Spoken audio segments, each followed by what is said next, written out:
1. I live in a university dorm because I can't really afford to live in my own space in another town, and I happen to share a room with another guy. And the other room in the apartment has 3 other guys. At first, we were on okay-ish terms. Things went downhill one night when they invited girls into our room, smoked and were being noisy, while I had to get up early the next morning, so I went to bed. For starters, I absolutely did not complain about the noise they were making, because I usually deal with this sort of nonsense. So I didn't complain about this at all. All I asked them to stop was the smoking in the room. It's not just the smell. I genuinely have medical conditions that already make me feel like garbage. And smoking is banned in our dorms in the first place. And I still wanted to be nice, so I didn't just go downstairs and report them. I asked politely numerous times. I was even okay with smoking in the corridor between the rooms or something, but they just kept being selfish, ignored me, or even told me how their vape or whatever that was is completely harmless. Yeah, bull. When I did eventually fall asleep, I woke up to loud laughter. Apparently, they have been commenting on me, and were even going through my personal stuff. I have a few pop albums and a gay romance book. Those are gifts that I had to hide back home from my parents. I am gay. I have never shared this fact with them, because it's none of their business, and it really doesn't matter. But they managed to find out, I guess. They have went through my stuff at least twice so far, thinking I wouldn't notice or hear. They were commenting on me, addressing me with she/her pronouns, which is extremely stupid. Some people apparently can't even tell the difference between sexuality and gender identity. And they were being the definition of the word homophobic. Ever since this happened, they literally made fun of me, sending me kisses behind my back and making fun of me, which, ironically, is gayer than my presence. Turn off the lights when I'm in the bathroom and other childish things of a similar nature. I did report them for the smoking, and I was even still nice enough to ask the dorm keeper to just turn on the fire alarm again. They turned it off in order to be able to smoke, and do not disclose to them that I am the one who reported them. I am tired of living under stress, and honestly, screw that. I need some sweet revenge for all of this. Thank you for listening to my rant. Some people advise me to do a room change. I think it's best to address that here. I cannot be moved to another room since the unit doesn't really have any spare rooms. It's already full of students, and they don't even have a policy that allows that. They have a policy where they can kick out students, but this hardly happens. I am not really okay with disclosing my sexuality with the management. I live in a place where people aren't particularly gay-friendly by default. I am absolutely willing to talk with them, but only mention that the roommates are just being jerks to me, and unhygienic and smoke in the dorm. And I don't really have high expectations. Hellfreezer's note. Your university will have a discrimination policy, and you are being discriminated against because of your sexuality. And you will continue to be discriminated against for that reason for as long as you don't take action specifically because of that reason. You can complain about the vaping and that all you like, but these are small infractions and they're ultimately not going to do anything about them. While it is true that secondhand vaping is a thing and it's not really that healthy, it's not enough to get anyone kicked out. However, rampant homophobia might be, especially if there are continued infractions. Document, record, take pictures if they're doing anything that's worthy of taking a picture of. Just be very careful, of course, because these people are very oblivious and they clearly don't realize that there can be consequences for their actions. 2. Good evening. I'm a 20-year-old woman, and I've been living with this girl, about 28 or 29, for about a year and a half. She's supposedly been living here for 4 or 5 years, and from what she says, she's on her 2nd bachelor's degree. Last year when I moved in, she started bad-mouthing our other flatmate, who had gone home for a few months. She's from outside Italy. She said she never cleaned, stole food, and then, when the other girl returned and our male Russian flatmate, who doesn't speak Italian, moved in, claimed that the other girl said things to our male flatmate to isolate her. Let's start by saying that she'd come into the house and wouldn't say hello if she entered the kitchen while you were eating. I always greeted her with a good meal or some courtesy. She never cleaned except on the last day of the week or the first of the next. If it was her turn to take out the trash, she'd only do it when the bin was so full you could barely get through the door. But most of all, the washing machine. She'd start a load in the morning, you'd come back for lunch, and the clothes were still there. At dinner, they were still there. You'd write in the group chat, "Yes, they're mine, but I need to rinse them again." Once our other flatmate took her clothes out and put them on the drying rack. Small note, 2 out of 4 drying racks are always full of her things, sometimes there for a week, with different clothes being added. The drama that ensued was unforgettable. I also caught her using my oil in my cereal several times. My hairdryer, which I kept in my drawer in the bathroom cabinet, was always warm after she showered. I decided to bring it into my room when I found it chipped. For the record, it was a Dyson, a €300 hairdryer gifted to me by my grandmother for an important occasion, and she knew it because I had mentioned it once. On top of that, her dirty dishes would sit in the sink from morning to evening, swapping places with new dirty dishes. I get it, dishes are annoying, and she doesn't have parents supporting her. She works almost all day, or so she says. That year, however, I stayed calm. It was my first year living away from home, and I didn't want to argue. But this year, everything changed. The girl from abroad moved out, and my friend from my hometown, 19 and female, moved in. I was very happy to have a familiar face in the house. When she moved in and her parents left, we talked a bit about how things were at home. Instead of lying, I told her the truth, about how my food has been stolen, her constant complaints, the books on the dining table that had been there since before I moved in, the chipped hairdryer, and my frying pan, which lost its non-stick coating the day after I made it available for communal use. All the other pans are in poor condition. Needless to say, as soon as my friend's parents left, the troublesome flatmate came out of her room saying, "We need to talk later." When I said, "Tell me now," she complained that I had lied about her and embarrassed her, and how I expected her to be perfect all the time. I apologized, even though, honestly, it annoyed me that she had eavesdropped on our conversation, no matter how much she denied it. A week later, I'd like to tidy up the living room, which had been neglected for years. She said that was fine, and even suggested, "Throw away all the books, they're from previous tenants and completely useless." I waited until the landlord came a week later, asked for permission, and got the same response. That evening, we had a kind of house meeting, where we updated the house rules and introduced laundry day schedules, one day for everyone except her, who got 4. At the end, I repeated that I'd start cleaning the next day and sorting the notebooks and books. That evening, she also complained that my friend and I spent too much time eating in the kitchen. Our male flatmate doesn't mind cooking while we eat. Sometimes we even chat. We told her we'd be happy to eat in the dining room if she moved her books. Knowing she's messy, I checked the names on all the notebooks while tidying up. I found a ton of notebooks with her name scattered across the shelves. At 20, all with just the first 3 pages written. I stacked them up and told her I found some of your notebooks while organizing and put them in a pile on the right side of the cabinet. She was furious and acidic and said, "Did you even think that if they were in that way, there was a reason for it?" I held back from telling her to F off and calmly replied, "You said I could throw things away. I thought they were old." She stormed off, muttering insults. The next morning, I woke up to her yelling on the phone, insulting me for treating the house like it's hers, because I was tidying up, not just related to the books, which she complained about later. A week later, we decided to invite some friends over for lunch on Sunday. We wrote in the group chat on Monday. She immediately replied with a passive-aggressive message, "I have a scholarship test on Monday, but I imagine the invitations have already been sent out and then written in the group as always. Fine, I'll spend the day out." We clarified it was just an idea, and she responded, "That seems like a miracle, then fine." Does she want to argue? And she added, "I guess you'll need the dining table." I told her if the weather's nice, we'll stay outside. We're not sure about the forecast.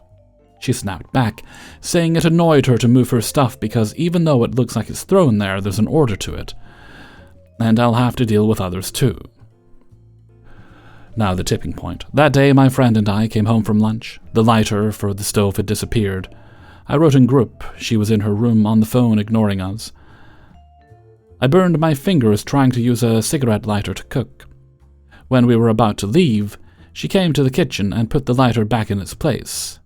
Another time, while we were having a snack, we heard her enter the house, go to the bathroom, and loudly mutter curses like, "Oh, the son of a bitch! Always a son of a bitch!" Today, something else pushed me over the edge. We ate, cleaned up, and left the kitchen spotless. She came home, entered the kitchen, and said loudly, "Unbelievable! There's finally no one in the effing way!" My friend, whose room is adjacent to the kitchen, heard it all. She lowers all the blinds if you're in the room, turns off lights while you're cutting vegetables, saying, "The big light is enough. Why do you need the kitchen one?" She vapes inside, despite the house rule against smoking indoors. We have a huge balcony. Her stuff is everywhere. She leaves windows open with the heaters on. A disaster. We can never invite anyone over without complaints. She even insulted my boyfriend in front of my friend for no reason. I try to respect her preference for no guests during exam periods, but if someone just stays overnight, it's not the end of the world. Yet we're required to notify her a week in advance for guests, only to still hear her complain. I wouldn't even mind if someone told me half an hour before a visitor arrived. I just need a heads up. But this rule isn't a huge issue for me. Low-key, I fear she's on Reddit and will see this post and yell at me, but honestly, I can't take it anymore. I needed a vent. After all, I'm not the only one paying rent.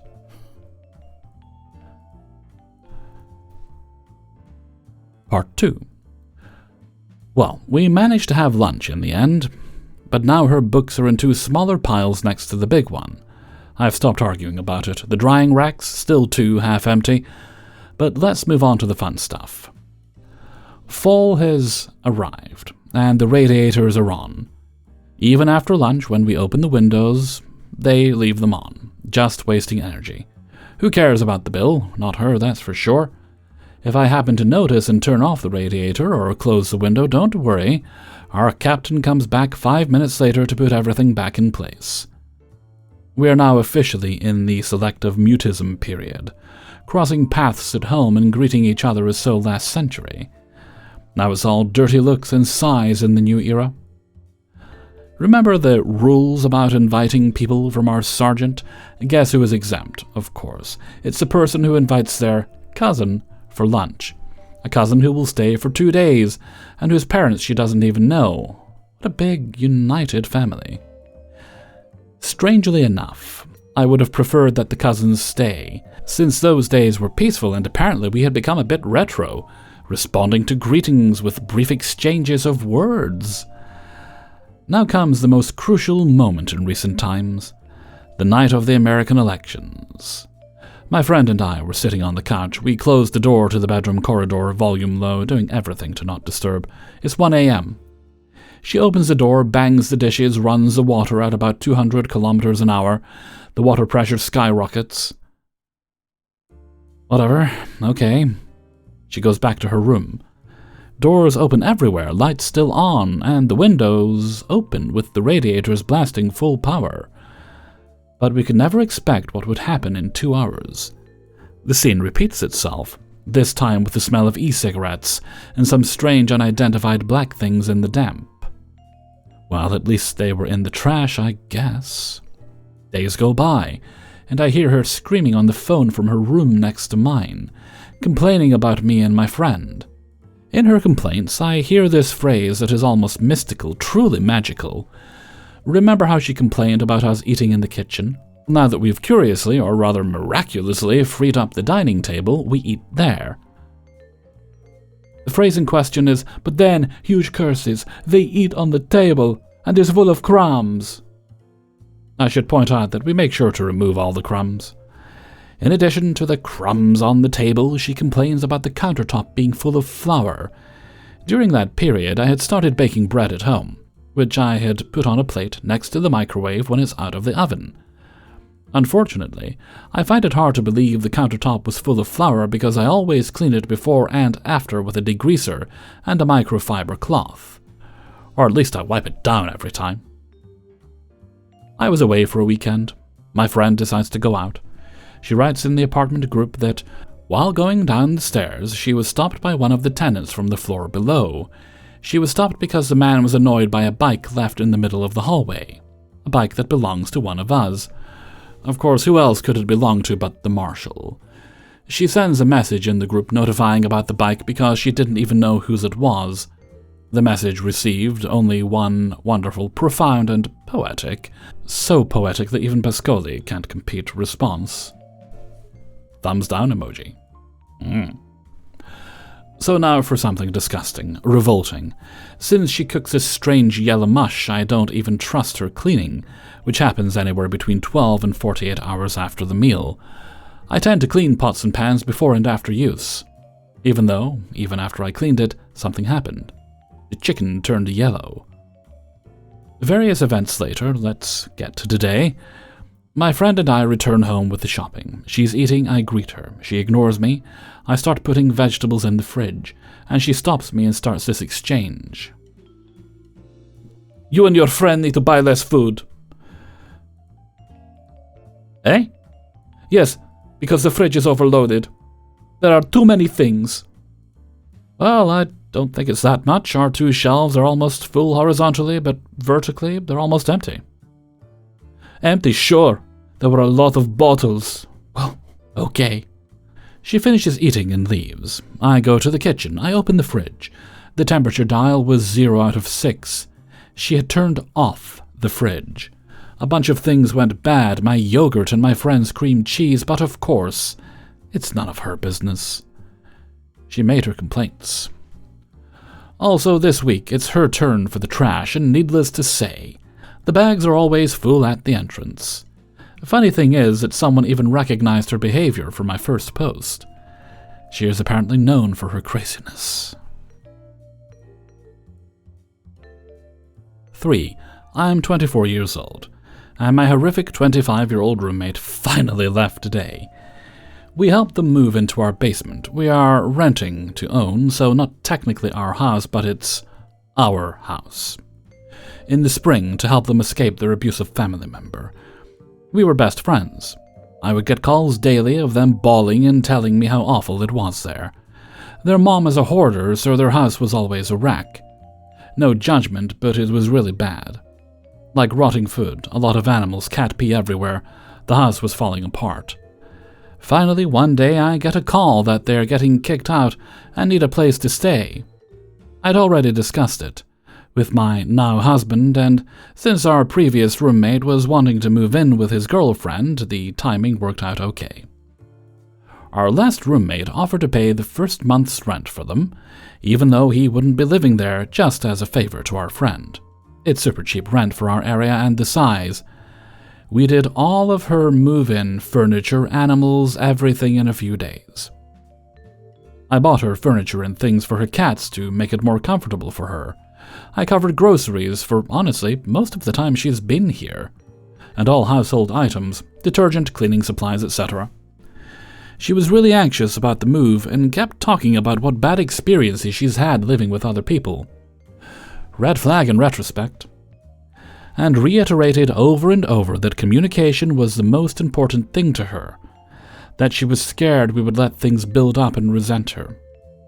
She suffers from some mental health issues, so we were very reassuring that we could set up ground rules, and that we both are pretty honest and kind communicators. She had a lot going on in her life at the time, a court thing, relationship issues, etc., so we knew she would be needing some time to decompress. We offered to pay the second month's rent so she could get back on her feet. She refused. Then the third month let me know a day before that she couldn't pay, so I did. She didn't have a lot of financial literacy, so my husband took her to do all her back taxes. Spent hours and hours helping her and fronted the initial filing cost, to try and get her in a better position. The plan always was that she'd stay here for a year-ish and get her stuff together, and then be able to move into her own place with a safety net of money and be in a more stable place mentally. Well, she spent the last 7.5 months doing nothing but taking advantage of us. She doesn't drive, so my husband would drive her around for errands. She doesn't have a working phone. She owed $700 on a phone bill, so it was shut off. So she would call us on Wi-Fi and ask us to order her food, and if we could pick it up. This was a near weekly thing. She would tell me how much she wanted to get sober and then ask us to take her to the liquor store multiple times a week. If we didn't take her, she would get her abusive on and off again boyfriend too. She wanted to quit smoking. She would even ask if I could hold on to packs for her to resist temptation, and then ask us to pick up cigarettes. It was constant drama. We felt like we suddenly had a teenage daughter. Anytime issues around the home were brought up, we ignored a lot, but she frequently left huge messes or left food out to go bad, or just generally wasn't very clean. She would have a full-blown meltdown where it amounted to, "Fine, I won't use anything in the house ever again. Sorry, you hate me." We would ignore it, not to escalate it, and get a crying phone call hours later, apologizing and telling us how embarrassed she was. We were always gracious and accepted, and just asked if we could communicate differently. It was honestly a lot. I felt drained every single day. I just kept thinking things would calm down. My now husband and I were planning our wedding for the end of summer during all of this, and she was my maid of honor. She talked a lot about doing a bachelorette party, different activities, wanting to be involved. She didn't follow through on anything. She was supposed to do my makeup. She did one trial and then dropped it completely. 2 days before my wedding, she backed out of staying at the hotel with me and getting our nails done together. I basically said I was done and that she wasn't being a good friend. Cue another guilt-ridden text and call. I expressed how sad I was that she wasn't involved in anything. She felt so bad that she ended up doing everything and said she was being selfish and she would understand if I uninvited her. I didn't. It was 2 days before the wedding. After the wedding, which went fine from her end, nothing crazy, but she showed up and gave a nice speech. We wanted some privacy and asked for a bit of space. She lasted 2 days before asking us for favors. I have a hard death anniversary in the same month as our wedding, and expressed to her that I needed a lot of space and needed her to leave me alone around that time. She continually asked my husband for favors and texted me about household chores day of. Start of fall, I finally lost it. I sent a very basic, "Hey, don't touch this, I need it for uni" text about something in our yard, in our roommate chat. She replied privately saying that I was texting very rudely and she didn't understand why I was being so mean to her. I admit I blew up. I sent back that I have kept it together through the wedding and have been kind, but she needed to back off. She blocked me on all social media and just said okay. I asked her to not use our dishes, detergent, etc., as it was getting too expensive and we weren't on friendly terms. I had a health crisis, and when I was better I sent her a message saying that I wanted to have a phone call to clear the air, and explain what happened and to apologize for losing my temper. She was really excited and grateful. We had a huge call, where I finally felt like we had cleared the air. I was really open about how difficult this was on us. Communication was impossible. She was struggling with addiction, and we felt we were enabling her, etc., blah blah blah. She was very apologetic and acknowledged she put us in a really bad spot and really ruined our friendship. We ended the call in good terms, and with hopes that in time we could be friends again. Well, again, that didn't really happen. My husband and I are buying our home in the new year. We let her know 6 months in advance that she'd have to leave when we finalized the sale, as we didn't feel comfortable being landlords, and we had some renos to do.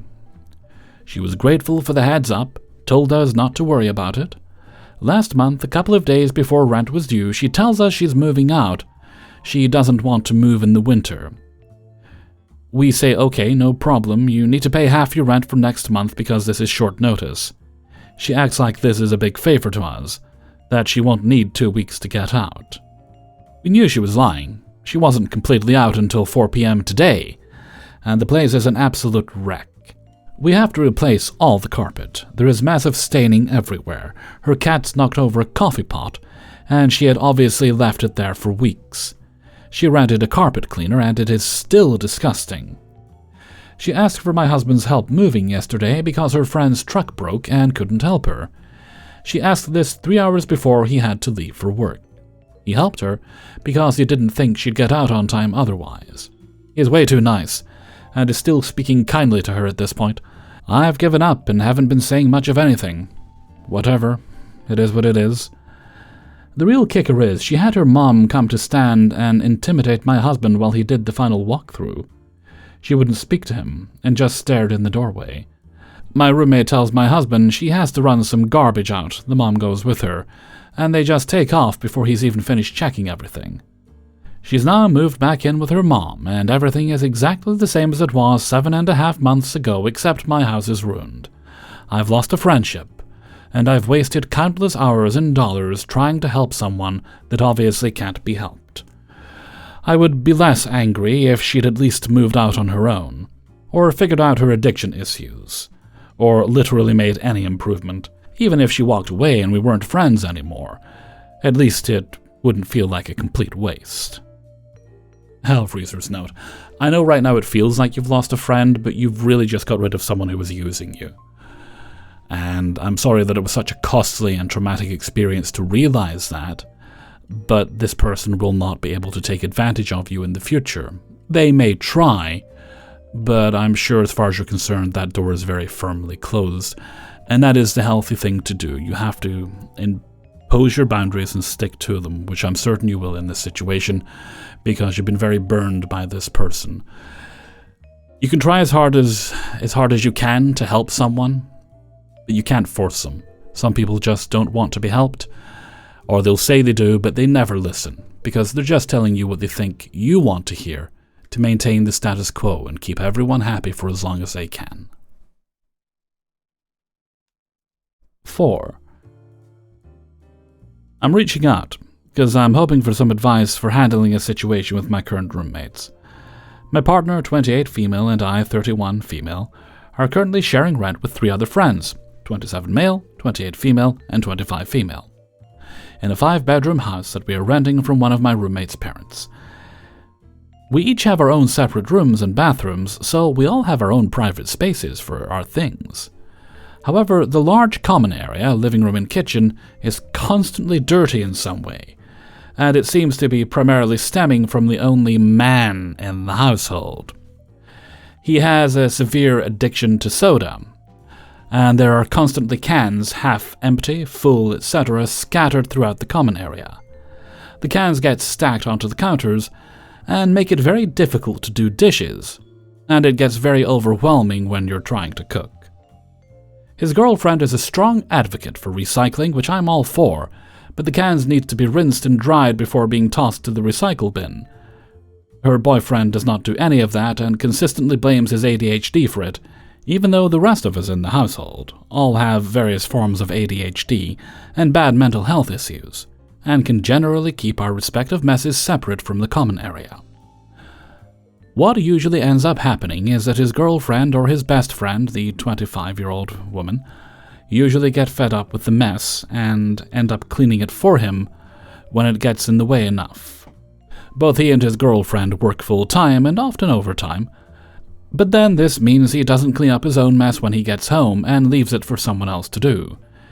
His girlfriend has tried to get him to switch to a SodaStream instead, but he has refused multiple times.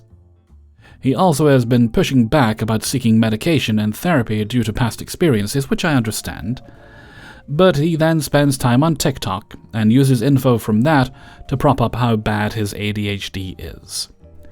He and his girlfriend also got a puppy a few years ago on a whim, and she never got potty trained due to them working all the time and never being taken out, once again due to ADHD. So not only are there cans everywhere, there is usually dog crap or pee puddles that get left in the living room until someone cleans it up. Once again, his girlfriend is the one to try to take the initiative to get the dog trained and wanted his assistance, but that never happened, once again blaming his ADHD. My partner and I also have a dog that we take outside, so we're the ones that usually let the dogs out together, since our roommates tend not to let them out often, even when they are home. Now, 8 months later, it's kinda gotten to the point that my partner and I have kinda secluded ourselves to our rooms because we don't want to be part of that mess. My partner used to love cooking, but is now depressed because every time she goes into the kitchen it is flooded with cans and dishes left because they're hard to get to because of the cans. I'm at the point that I am about to throw all the cans in the trash, but it seems that's what one of us ends up doing and nothing ever changes. Our 3 roommates are also BFFs, tracing back to high school days, so they're a lot more lenient to it, and have basically made their own little separate group, so now we are starting to feel awkward and unwanted every time to go to the living room and kitchen area to grab something. My partner and I have stopped using the kitchen as well and have a mini fridge in our room with paper plates and things like that. We consistently have paid rent on time, and our thankful friend has let us stay here since the house is much nicer than our previous living conditions. But it seems like we are the only ones bothered by the lack of care in the common areas, and sure as hell aren't going to clean up after the one guy in the household.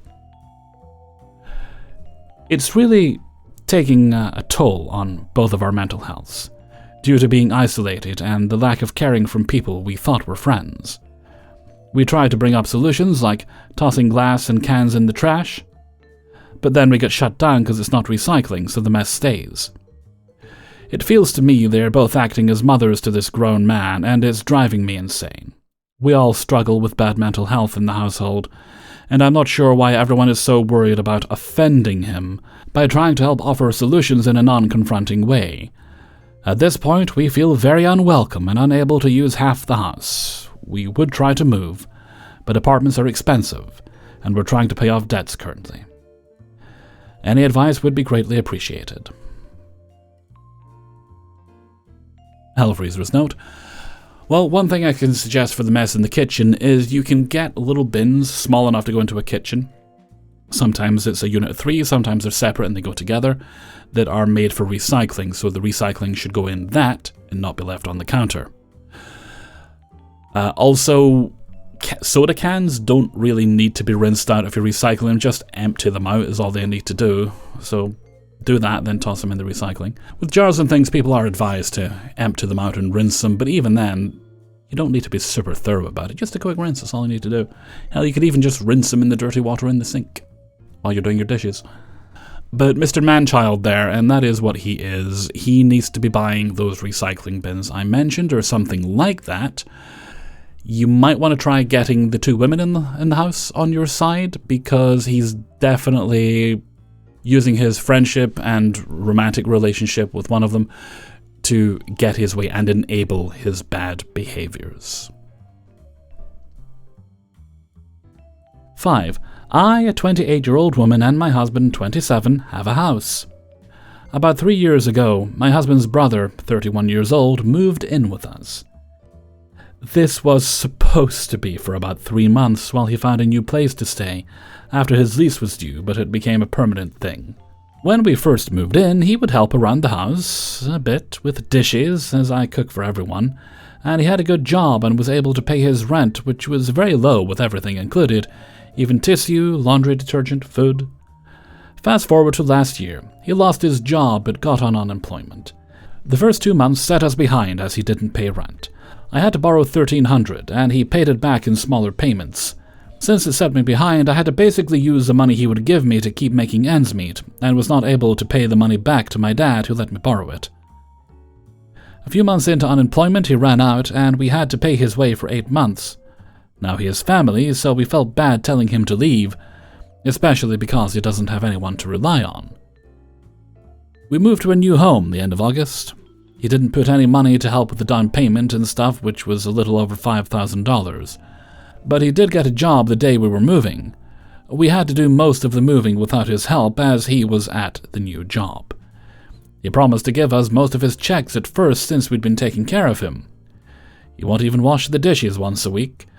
It's a brand new house, and he won't clean his room or restroom. Our daughter has to use the restroom in the master because I refuse to make her use the dirty restroom. He has no car, and I have to take him to work most of the time. He was doing election, so was working crazy hours. Sometimes I had to take him to work at 3 a.m. or any time of the day, really. First month he gave us an extra $300 from his check, aside from his rent, which is only $1,200, again, everything included. The following month he was only trying to give us $1,000, but my husband talked to him, and he sent the $1,200. Now, the thing is, me and my husband are still trying to play catch-up on our side. We have a daughter as well, and I'm a stay-at-home mom. She does homeschooling. Fast forward to last week. My friend bought me a festival ticket for my birthday, so we took a trip to Florida. While I was there, he was supposed to take the dogs out and feed them, but he felt some type of way about doing it because I didn't leave him the keys to my car for him to get to work, and told me I had to find arrangements for someone to come take care of the dogs, and he was going to his friends for the weekend. But I had told him for about 2 months that I was going out of town. He didn't have to work that weekend. Thank God I paid my friend $60 and she was able to come take care of the dogs after work, and my sister helped a little as well when she wasn't at work. He never left the house, he was there the entire weekend. Now I feel so bad that I'm very emotional, where I'm telling my husband he should just find his own place to stay, because I feel it's so unfair that he would do that to me when I have taken care of him for so long. And he has also never talked about paying us back for those 8 months out of work. Am I wrong for feeling this way? I just found out that I'm pregnant after we got back from our trip earlier this week, too, so I am very, very emotional, and feel like he is stressing me out a little as well. I would love to hear your input on my situation, because I'm starting to feel a little crazy about the whole thing. Hellfreezer's note: you should not feel uncomfortable in your own home in any way. This man is just a drain on you. You have carried him this far. It has not been enough for him. He needs to go.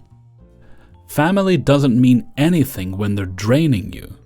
Clearly those familial relationships only matter if they benefit him. He's gotta go. Time he started making his own way. Hey everybody, Hellfreezer here, and thank you very much for listening to Bad Roommates episode 42. And thank you very much to everybody who allowed me to use their stories in this video. Before you go, please hit the like button and do subscribe if you haven't done so already, and support me on my Patreon page, which is linked in the description. Even $1 a month helps a lot. Okay. No other business today, so let's move along to Hellfreezer's question of the day. And today's question is: how much pasta or rice do you need to add to a soup before it stops being a soup and becomes more of a stew or a pasta dish with sauce or something? I know that's a stupid question, but some things are just about measurements, really, aren't they? Personally, I'd say if it's more than quarter, then you're already out of soup territory. Let me know what you think in a comment below. And before we go, we'll take a look at the answer of the day from a previous video. And this one comes from Revenge's Ice Cream 266, even though this is a Bad Roommates video. And it was, do you like to chill your drinks in the refrigerator, or do you like to pop ice in them? I think I was more in the chill them as cool as I can in the refrigerator. Although I'll put ice in if that's what's available, but I do prefer to get them nice and cool just on their own. Today's answer comes from Deeper Things. I prefer to chill my drinks. A. Water melting from the ice dilutes the drink, and B. My teeth are not as mighty as once they were. Chewing ice is no longer recommended for an old geezer like me. Thank you very much for your answer, Deeper Things. And with that, I'm gonna head off for now. So until next time, thank you very much for listening, and take very good care of yourselves.